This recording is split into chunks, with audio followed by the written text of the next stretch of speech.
ಮದ್ದೂರಿನಲ್ಲಿ 50ರಿಂದ 60 ವರ್ಷದಿಂದ ನೆಲೆಸಿದ್ದ ಕುಟುಂಬಗಳು ಇವತ್ತು ಬೀದಿ ಪಾಲಾಗ್ತಾ ಇದ್ದಾವೆ. ಮನೆ ಕೆಡವುತ್ತಾ ಇದ್ದಾರೆ. ಬಡ ಕುಟುಂಬಗಳದ್ದು ವಿಕಲಚೇತನ ಮಗಳೊಂದಿಗೆ ಮನೆಯ ಮುಂದೆ ಹೆತ್ತವರು ಕಣ್ಣೀರು ಹಾಕ್ತಾ ಇದ್ದಾರೆ. ಸರ್ಕಾರದ ನಡೆಗೆ ಸ್ಥಳೀಯರು ಆಕ್ರೋಶ ವ್ಯಕ್ತಪಡಿಸ್ತಾ ಇದ್ದಾರೆ. ನೋಡಿ, ಫಲಾನುಭವಿಗಳಿಗೆ ಅರ್ಹರಿದ್ರೆ ಅವರಿಗೆ ಮನೆ ಕೊಡಿ, ನಾವು ಬೇಡ ಅಂದಿಲ್ಲ. ಆದರೆ ಕೇವಲ ಕೇರಳ ಸರ್ಕಾರ ಗುಟ್ರ ಹಾಕ್ತು ಅಂತ ಅರ್ಹರಲ್ಲದವರಿಗೆ ಏನಾದರೂ ತಾವು ಮನೆ ಭಾಗ್ಯವನ್ನ ಕೊಟ್ಟಿದ್ರೆ ಅದಕ್ಕಿಂತ ನೀವು ಮಾಡುವಂತ ದ್ರೋಹ ಇನ್ನೊಂದಿಲ್ಲ. ಬನ್ನಿ, ಮದ್ದೂರಿನ ಬಡ ಕುಟುಂಬ ಏನ್ ಹೇಳುತ್ತೆ ಕೇಳೋಣ. ಕಣ್ಣಂದು ಮನೆ ಹುಡುಕಿ ಸಾಕಾಯ್ತು. ಯಾವ್ದು ಇಲ್ಲ ಅಂತದ, ದುಡ್ಡು ಇಲ್ಲ ಹುಡುಗೆ. ಏನ್ ಮಾಡೋಣಪ್ಪ, ಅವ ಸುಮಾರು ವರ್ಷದಿಂದ ಇದ್ದೀವಿ ಕಣಪ್ಪ ನಾವು. ಇವ್ರು ನಾವೆಲ್ಲ ಅಲ್ಲಿ ಮಳವಳ್ಳಿ ರೋಡ್ ಕಿತ್ತಾಕ್ಬಿಟ್ರು, ಚೆದ್ದಾಕ್ತಿದ್ರು. ಅವರು ಕೊಡ್ಲಿಲ್ಲ, ತಮ್ಮ ನಾನು ಕೊಡ್ಲಿಲ್ಲ, ಯಾರು ಕೊಡ್ಲಿಲ್ಲ ಕಣಪ್ಪ. ನಾನು ಈಗ ಹೋಟ್ಲಲ್ಲಿ ಊಟ ಇಸ್ಕೊಂಡು ತಿನ್ಕೊಂಡು ಜೀವನ ಮಾಡ್ತೀನಿ. ಮಾಡಪ್ಪ, ನಂಗೆ ಯಾರು ಇಲ್ಲ. ನಂಗೆ ಕೈ ಕಾಲು ಸ್ವಾಧೀನ ಇಲ್ಲ, ಗೆಯ್ಯಕ್ಕೂ ಆಗುದಿಲ್ಲ, ಏನು ಇಲ್ಲ. ಇಲ್ಲ ಮಾಡಿ ಅಂತಾರೆ, ಕಿತಾಕಿ ಅಂತಾರೆ. ಬೆಳಗ್ಗೆಯಿಂದನೂ ಏನು ತಿಂದಿಲ್ಲ. ನಂಗೆ ಏನು ಯಾರು ಇಲ್ಲ. ನಾವು ನಮ್ಮ ತಂದೆ ಒಬ್ಬರೇ ಇದ್ದಿದ್ದು. ತಂದೆ ತಾಯಿ ಎಲ್ಲ ಸೊತ್ತಾಗಿದ್ರು. ನಾವು ಸಣ್ಣ ಮಗಿನ 5 ವರ್ಷದಿಂದ ಇಲ್ಲೇ ಇದ್ದೀನಿ. ಆಮೇಲೆ ನಮ್ಮ ತಂದೆ ಸೊತ್ತೋದ್ರು, ಕಾಲು ಕೈ ಇರಲಿಲ್ಲ. ಆಮೇಲೆ ನಮ್ಮ ಅಣ್ಣ ಒಬ್ಬರಿದ್ರು, ಅದು ಹ್ಯಾಂಡಿಕ್ಯಾಪ್ಡ್ ಮಗ ಹೊರ್ತು ನಮ್ಮ ಅಣ್ಣನೂ ತೀರೋಗ್ಬಿಟ್ರು. ಅವ್ರು ತೀರೋಯ್ತಲೆ ನಾನು ಗಾಡಿ ಹಾಕೊಂಡು ₹1 ವ್ಯಾಪಾರ ಎಲ್ಲ ಮಾಡ್ಕೊಂಡು ಇದೇ ಜಾಗದಲ್ಲಿ ಇದ್ದೆ. ಲೈಟ್ ಕೊಟ್ಟಿರಲಿಲ್ಲ. ಆಮೇಲೆ ಲೈಟ್ ತಗೊಂಬಂದು ಲೈಟ್ ಬಿಲ್ ಕಟ್ತಾಯಿದ್ದೀನಿ, ವಾಟ್ರ್ ಬಿಲ್ ಕಟ್ತಾಯಿದ್ದೀನಿ. ಪುರಸಭೆಯವ್ರು ಬಂದ್ಬಿಟ್ಟು 2-3 ಸತಿ ಬಂದರು, ಎತ್ತಿ ಅಂತ. ನಾನಂದೆ ನನಗೆ ಜಾಗ ಇಲ್ಲ, ಎಲ್ಲೂ ಹೋಗೋಕ್ಕಾಯ್ತಲ್ಲ ಹುಡುಗಿ ಕಟ್ಕೊಂಡು ಅಂದರೆ.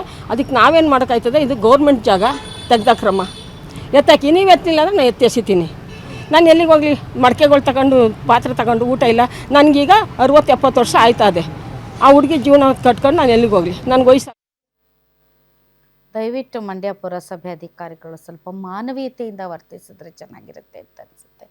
ನಿರಾಶ್ರಿತರು, ಬಡವರು, ನಿರ್ಗತಿಕರ ಪರವಾಗಿ ಇರಬೇಕಾದಂತಹ ಸರ್ಕಾರಗಳು ಈ ರೀತಿ ಬಡವರ ಮೇಲೆ ದರ್ಪ ದೌರ್ಜನ್ಯವನ್ನು ಮಾಡ್ತಾ ಹೋದರೆ ಪಾಪ ಆ ರೀತಿ ಅಂಗವೈಕಲ್ಯತೆಯಿಂದ ಬಳಲ್ತಾ ಇರುವಂತಹ ಆ ಹೆಣ್ಣು ಮಗಳು, ವಯಸ್ಸಾದಂತಹ ಅಜ್ಜಿ, ಅವ್ರನ್ನ ಇದ್ದಕ್ಕಿದ್ದಂತೆ ಖಾಲಿ ಮಾಡಿ ಅಂದರೆ ಪಾಪ ಅವ್ರು ಎಲ್ಲಿ ಹೋಗ್ತಾರೆ? ನೀವು ಬದಲಿ ವ್ಯವಸ್ಥೆಯನ್ನು ಅವರಿಗೆ ಕಲ್ಪಿಸಿಕೊಡಿ. ಅದು ನಿಜಕ್ಕೂ ಸರ್ಕಾರದ ಜಾಗ ಹೌದೋ ಅಲ್ವೋ ಅನ್ನೋದ್ರ ಬಗ್ಗೆ ನಮಗೇನು ತಕರಾರಿಲ್ಲ.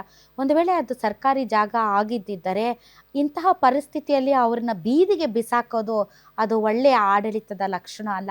ದಯಮಾಡಿ ಅವರಿಗೆ ಪರ್ಯಾಯ ವ್ಯವಸ್ಥೆಯನ್ನು ಕಲ್ಪಿಸಿ, ಅವರಿಗೆ ಏನು ನಿರಾಶ್ರಿತರಿದ್ದಾರೆ ಅವರಿಗೆ ಆಶ್ರಯ ಒದಗಿಸಿ. ಅದಾದ ಮೇಲೆ ನೀವು ನಿಮ್ಮ ಕಬ್ಜಾಕ್ಕೆ ಅದನ್ನು ತೆಗೆದುಕೊಳ್ಬೋದು. ಆದರೆ ಇಂತಹ ಪರಿಸ್ಥಿತಿಯಲ್ಲಿ ಅವರನ್ನು ಬೀದಿ ಪಾಲು ಮಾಡೋದು ಒಳ್ಳೆಯದಲ್ಲ. ಅದು ನಿಜಕ್ಕೂ ಕೂಡ ಅದು ಮಾನವೀಯತೆಯ ಲಕ್ಷಣ ಅಲ್ಲ. ಈ ನಿಟ್ಟಿನಲ್ಲಿ ಗೊತ್ತಿಲ್ಲ ಏನು ಹೇಳಬೇಕು ಅಂತ. ಯಾಕೆಂತಂದರೆ ಮನುಷ್ಯತ್ವದ ಕಣ್ಣಿನಿಂದ ನೋಡಿದಾಗ ಮಾತ್ರ ಆ ಅಜ್ಜಿ ಮತ್ತು ಆ ಹೆಣ್ಣುಮಗಳ ನೋವು, ಕಣ್ಣೀರು ಅರ್ಥ ಆಗುತ್ತೆ. ನಾನು ಆಫೀಸರ್, ನಾನು ಅಧಿಕಾರಿ, ನಾನು ರೂಲ್ಸು, ನನ್ನ ರೆಗ್ಯುಲೇಷನ್ಸು ಅಂತ ನೋಡಿದರೆ ಯಾವ ಮನುಷ್ಯತ್ವನೂ ಇರಲ್ಲ. ಸರ್ಕಾರಗಳಾಗಲಿ ಅಥವಾ ಅಧಿಕಾರಿಗಳಾಗಲಿ ಕಾರ್ಯನಿರ್ವಹಿಸೋದು ಬೇಕಾಗಿರೋದು ಮನುಷ್ಯತ್ವದ ಆಧಾರದ ಮೇಲೇ. ಬಟ್ ಇತ್ತೀಚಿನ ಸರ್ಕಾರಗಳು ಮಾನವೀಯತೆ ಇಲ್ಲದೆ ಇರೋ ರೀತಿ ನಡ್ಕೊಳ್ತವೆ. ನೋಡೋಣ ಏನಾಗುತ್ತೆ ಅಂತ. ಬಟ್ ಡೆಫಿನೆಟ್ಲಿ ಹೆಣ್ಮಗಳಾಗಿ ನನಗೆ ಈ ದೃಶ್ಯಗಳನ್ನು ನೋಡಿ ತುಂಬ ಕರಳು ಚುರ್ರ ಅನ್ನಿಸ್ತಾ ಇದೆ. ದಯವಿಟ್ಟು ಅವ್ರನ್ನ ಬೀದಿ ಪಾಲು ಮಾಡಬೇಡಿ. ಇದು ಪರ್ಸ್ನಲ್ ಆಗಿ ಇದು ಮನವಿ.